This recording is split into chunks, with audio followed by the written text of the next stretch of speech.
Court ने माना कि 1857 से 1949 तक मुसलमान वहां नमाज पढ़ते थे, लेकिन ये कहा गया कि वो इस स्थल पर एकमात्र कब्जे का दावा नहीं कर सकते। भले ही हिंदू पक्ष ने कई बार कानून के विपरीत कार्य किया हो, इसके बावजूद कोर्ट ने पूरा स्थल हिंदू पक्ष को सौंप दिया। ये न्याय का बड़ा मजाक है, ये कहना है सुप्रीम कोर्ट के पूर्व न्यायाधीश RF नरीमन का। पूर्व जस्टिस नरीमन ने अयोध्या राम मंदिर पर सुप्रीम कोर्ट के फैसले पर असहमति जताई है। उन्होंने अदालत के फैसले को सेक्युलरिज्म के सिद्धांत के खिलाफ बताया। रिटायर्ड जस्टिस नरीमन ने कहा कि इन फैसलों में सेक्युलरिज्म के सिद्धांत के तहत न्याय नहीं दिया गया। उन्होंने इसे न्याय का मजाक करार दिया। दरअसल सेक्युलरिज्म और भारतीय संविधान नाम के एक विषय पर आयोजित प्रथम justice AM Ahmadi memorial lecture में उन्होंने ये बातें कही। मंच से जस्टिस नरीमन ने राम मंदिर केस और इससे जुड़े फैसलों पर खुलकर अपनी बात रखी। लाइव लॉ की रिपोर्ट के मुताबिक जस्टिस RN नरीमन ने कहा कि सबसे पहले सरकार ने लिब्रहान आयोग नियुक्त किया, जो निश्चित रूप से 17 वर्षों तक सोया रहा और फिर 2009 में एक रिपोर्ट प्रस्तुत की। दूसरा, इसने अयोध्या अधिग्रहण क्षेत्र अधिनियम और साथ ही सुप्रीम कोर्ट को राष्ट्रपति संदर्भ दिया, ताकि ये निर्धारित किया जा सके कि मस्जिद के नीचे कोई हिंदू मंदिर था या नहीं।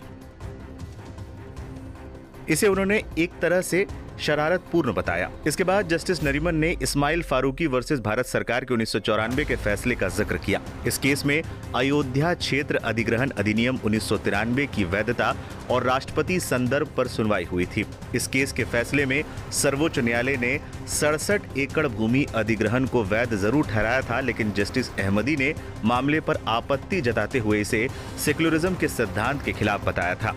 अपने वक्तव्य के दौरान जस्टिस नरीमन ने श्री राम जन्मभूमि मामले में सुप्रीम कोर्ट के 2019 के अंतिम फैसले का जिक्र किया।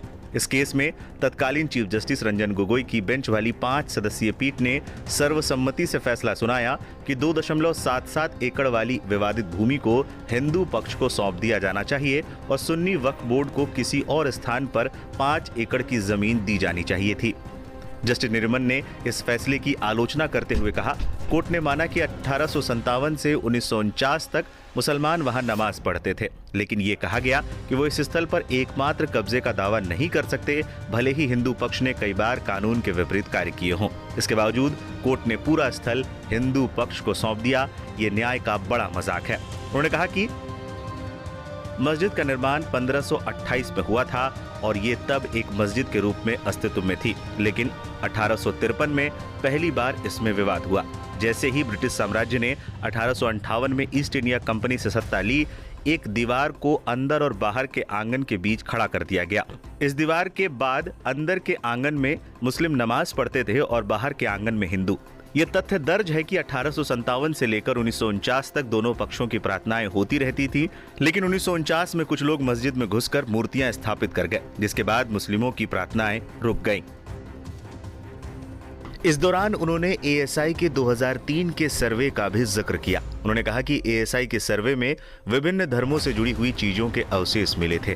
खुद सुप्रीम कोर्ट ने भी पाया था कि मस्जिद के नीचे कोई मंदिर नहीं था। उन्होंने कहा कि हिंदू पक्ष ने हर बार कानून का उल्लंघन किया, लेकिन इसका परिणाम सिर्फ और सिर्फ वैकल्पिक भूमि देने के रूप में सामने आया, न कि मस्जिद का पुनर्निर्माण। उन्होंने कड़ी टिप्पणी करते हुए कहा कि अब भी कानून का कोई उल्लंघन हुआ तो वो हिंदू पक्ष ने किया। क्या ये कानून का सही पालन किया गया था? इसके अलावा उन्होंने बाबरी विध्वंस का भी जिक्र किया, जिसमें उन्होंने विध्वंस के आरोपियों को बरी करने की बात कही।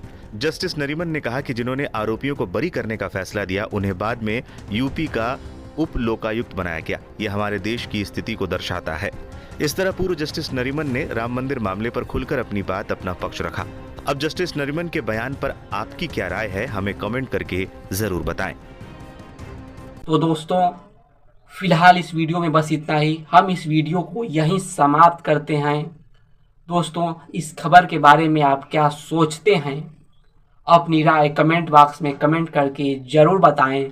और दोस्तों, अगर अभी तक आपने हमारे चैनल को सब्सक्राइब नहीं किया है तो चैनल को सब्सक्राइब कर लीजिए, वीडियो को लाइक कर दीजिए। दोस्तों, हम फिर मिलेंगे आपसे एक नए वीडियो और एक नए खबर के साथ। तब तक के लिए हमसे जुड़ने के लिए आपका बहुत बहुत धन्यवाद।